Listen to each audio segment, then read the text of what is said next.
नमस्कार, मैं हूं पवन त्यागी। पूरा देश को दहलाने की कोशिश में जैश ए मोहम्मद ने घुसपैठ करने की कोशिश की, लेकिन हमारी सेना जो कि पहले से सतर्क थी और एनआईए के पास जो इनपुट थे उसके कारण जो देश को दहलाने के लिए आतंकवादी हमारे देश में आना चाह रहे थे ट्रक में छुपकर, उनको नगरोटा जो टोल है वहीं पर घेर कर सुरक्षा बलों ने ढेर कर दिया और 4 जैश ए मोहम्मद के खूंखार आतंकवादी सुरक्षा बलों द्वारा मार गिराए गए। जी हां, ये ऐसी घटना को अंजाम देने जा रहे थे जैसा हमको ध्यान होगा कि 26/11 में कुछ साल पहले मुंबई में एक आतंकवादियों ने हमला किया था, जिसमें मुंबई के कई हिस्सों में और ताज होटल के अंदर ये हमला किया गया था और बहुत सारे विदेशी नागरिकों को बंधक बनाकर और बहुत बड़ा एक गेम प्लान बनाकर और हमारे देश को बंधक बनाने की कोशिश में आतंकवादी वो हमला था, जिसको नेस्ता नाबूद कर तो दिया लेकिन उसमें बहुत ज़्यादा कैजुअल्टी हुई थी। और हम जानते हैं कि उस घटना को लेकर किस तरह से पूरे देश में एक दहशत का माहौल हुआ था और उस समय कांग्रेस की सरकार केंद्र में थी।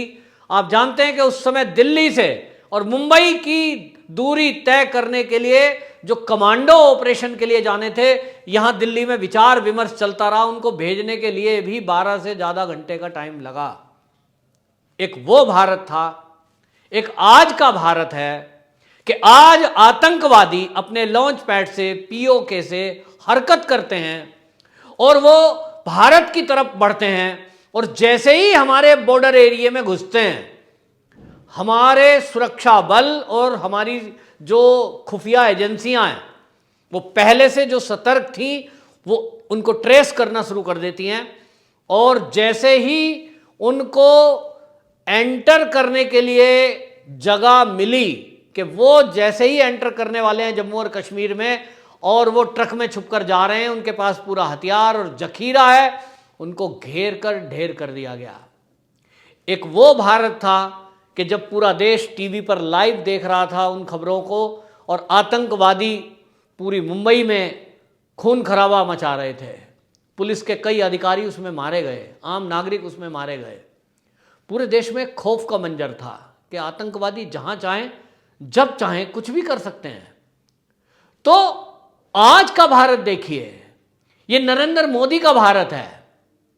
नरेंद्र मोदी का भारत वो भारत है जिसमें वो कश्मीर के अंदर हो, चाहे पाकिस्तान के अंदर हो, चाहे वो कहीं किसी और देश में हो, जब कोई देश के दुश्मन कुछ विचार करते हैं, वो सोचते ही हैं, उनकी खबर पहले से हमारी यहाँ सुरक्षा एजेंसियों को होती है और यहाँ ऑपरेशन को अंजाम दिया जाता है। जब से मोदी सरकार 2014 से केंद्र में सत्ता में आई है, उसके बाद कभी किसी ने सुना है कि अनजान वस्तुओं को छूना मना है, अनजान वस्तु बम हो सकती है? कांग्रेस के शासन में हम कितनी दहशत रहती थी। दिल्ली के अंदर, देश की राजधानी है, कितनी घटनाएं होती थी। बसों के अंदर धमाके, मार्केट के अंदर धमाके। दीपावली आ गई तो हाई अलर्ट कि साहब आतंकी घटना हो सकती है, लोग भय में थे। लेकिन आज मोदी सरकार के शासन में सुरक्षा बलों का मनोबल बढ़ा हुआ है, आम जनता का विश्वास बढ़ा हुआ है और अगर किसी की हालत खराब है, यदि किसी को सोचने पे मजबूर होना पड़ रहा है, यदि किसी के अंदर भय है, तो वो है देश के दुश्मन और आतंकवादी। आज पाकिस्तान के अंदर बैठे हुए आतंकवादियों में भय है कि भारत के अंदर जाएंगे तो मारे जाएंगे। और पिछले ही 2 साल के अंदर का आप अंतराल देखेंगे तो सुरक्षा बलों के द्वारा कश्मीर के अंदर 300 से अधिक खूंखार आतंकवादी मार गिराए गए हैं। ऑपरेशन ऑल आउट के तहत चुन चुन कर आतंकवादियों को मारा जा रहा है और उनके आका यानी जो पाकिस्तान की जो सेना है, उनके पीछे उनको घुसपैठ कराने के लिए जो यदा कदा जब देखिए हमारे रेजिडेंशियल एरिया पर बमबारी कर देती थी, आज भी वो उसी कोशिश को कर रहे हैं। वो सोच रहे हैं जैसे पहले हम करते रहे हैं कि बॉर्डर एरिया में गोलाबारी करिए, सेना का ध्यान उस तरफ जाएगा, हमारी पोस्ट की तरफ, चौकियों की तरफ, और इधर से आतंकवादी हम अंदर भेज देंगे। पिछले दिनों कोशिश हुई, लेकिन हमने देखा 13 तारीख को क्या हुआ। 13 तारीख की रात जैसे ही कश्मीर के अंदर पीओके की तरफ से फायरिंग शुरू हुई, पीओके में हमारी सेना ने पिन पॉइंट टारगेट ध्वस्त कर दिया। पिन पॉइंट टारगेट, आप जानते हैं एक मिसाइल होती हैं ऐसी, ऐसा एक सिस्टम होता है जिसमें सेना के जांबाज अधिकारियों का माइंड भी काम करता है और वहीं जाकर मार करते हैं जहां वो आतंकवादियों का जखीरा और वो लोग छुपे हुए हैं, उनको वहीं घुस करके मारा। इसी तरह जब वो ट्रक में छुपकर आ रहे हैं और वो एक घटना को अंजाम देना चाहते हैं, उनका मकसद था कि वो दिल्ली को दहलाएं, लेकिन वो भूल गए कि ये मोदी का भारत है, ये 2014 के बाद का भारत है। ये वो भारत नहीं रहा है कि आप दिल्ली तक आराम से ट्रकों के अंदर सेब की पेटियों में बम रख लाएं, खुद बैठ करके आ जाएं और फिर आकर के यहाँ अंजाम दे दें। आपको दिल्ली तो बहुत दूर है सर, आपको कश्मीर पार करने नहीं दिया जाएगा। और ये दिखाया हमारे सुरक्षा बलों ने, ये दिखाया हमारी सुरक्षा एजेंसियों ने, और इसीलिए इस पर एक गहन चर्चा दिल्ली में हाई लेवल की मीटिंग हुई और नरेंद्र मोदी जी ने ट्वीट भी किया इस पर कि हमने जैश ए मोहम्मद की उस चाल को नाकाम कर दिया जो वो 26/11 की बरसी पर करने जा रहे थे। 26/11 उन्होंने हमला किया था, वो उसका फिर से बरसी पर फिर से उसी अंजाम को देने के लिए कितनी बड़ी मात्रा में गोला बारूद और हथियार लेकर के हमारे देश में आए थे, उसको अगर आप जानेंगे तो आप हैप रह जाएंगे कि किस तरह की उनकी तैयारी थी, कितना वो खून खराबा करना चाहते थे। तो आप देखिए कि 11 AK-47 rifle, 6 AK-56 rifle, 29 grenade, 3 पिस्तौल, हजारों गोलियां और रॉकेट लॉन्चर से दागे जाने वाले बम और खाने का सामान, टैबलेट्स। ये क्या करना चाहते थे? इनका मंसूबा था कि जो मुंबई में हमने ब्लास्ट किया था, जो खून खराबा किया था, उससे भी कहीं ज़्यादा खून खराबा हम दिल्ली के अंदर करें। तो हमारे सुरक्षा बलों में हम जानते हैं कि जो कमान है हमारे NS से अजीत डोभाल के पास, वो एक बेहतरीन ऑफिसर हैं जिन्होंने विदेशों तक में जाकर के ऑपरेशनों को अंजाम दिया है।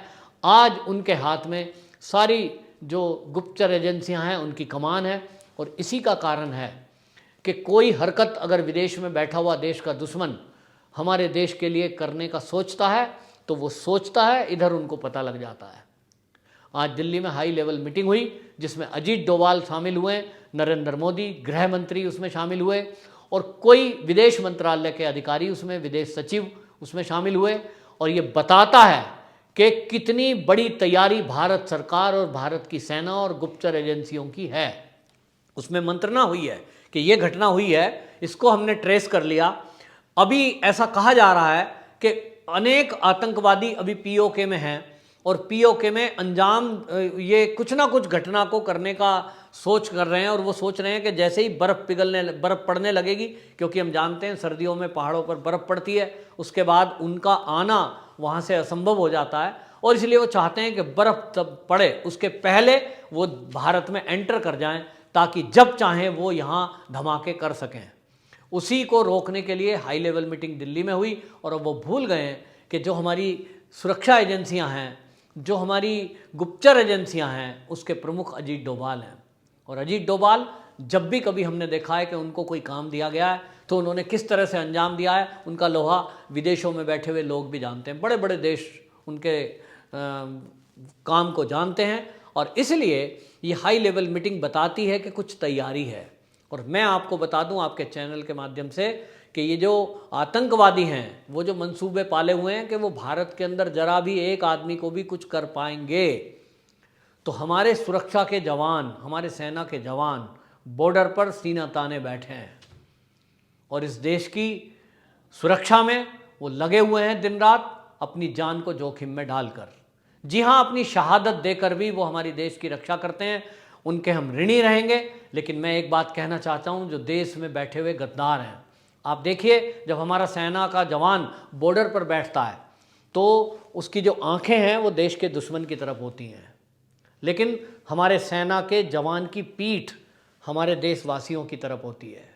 और पीठ क्यों होती है? क्योंकि उसको पता है कि पीछे देखने की ज़रूरत नहीं है, ये मेरे देशवासी हैं, ये मेरे अपने हैं, ये मेरी पीठ पे कोई नुकसान नहीं पहुंचाएंगे।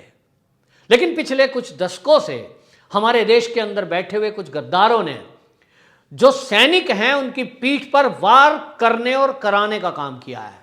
ऐसे अलगाववादी ताकतें कश्मीर के अंदर पैदा हुई और उन्होंने कश्मीर के युवकों को भटकाकर भड़काकर उनको पत्थर थमाए और ये कहा कि ये जो सैनिक हैं जो देश के दुश्मनों से हमारे देश की रक्षा कर रहे हैं, जिनकी निगाहें देश के दुश्मन की तरफ हैं कि वो अगर कोई हरकत करे तो हम उसको वहीं मार गिराएं, इनकी पीठ इधर कश्मीरियों की तरफ है तो इनकी पीठ पर पत्थर चलाओ। जिन लोगों ने भी ये देश विरोधी हरकतें की वो अलगाववादी ताकतें आज बौखलाई हुई हैं, क्योंकि वो जो पाकिस्तान में बैठे हुए आका उनको इस काम के लिए पैसा पहुंचाते थे, वो नोटबंदी के बाद से बंद है। और हमारी जो सरकार है, हमारे जो सुरक्षा बल हैं, हमारी जो जांच एजेंसियां हैं, उनकी पैनी नज़र उनके अकाउंट पे है, उनके हर लेन देन पर है। और इसलिए ये जो मंसूबे पाले हुए थे हमारे सैनिकों की पीठ में छुरा घोंपने का जो काम करते थे, वो अलगाववादी ताकतें, वो अलगाववादी नेता, आज उनकी हरकतें बंद हैं। इसी से बौखलाकर वो उल जलूल बयान देते हैं, जिसमें हमने देखा पिछले दिनों किस तरह से पीडीपी और नेशनल कॉन्फ्रेंस के नेता भी सुर में सुर मिला रहे थे।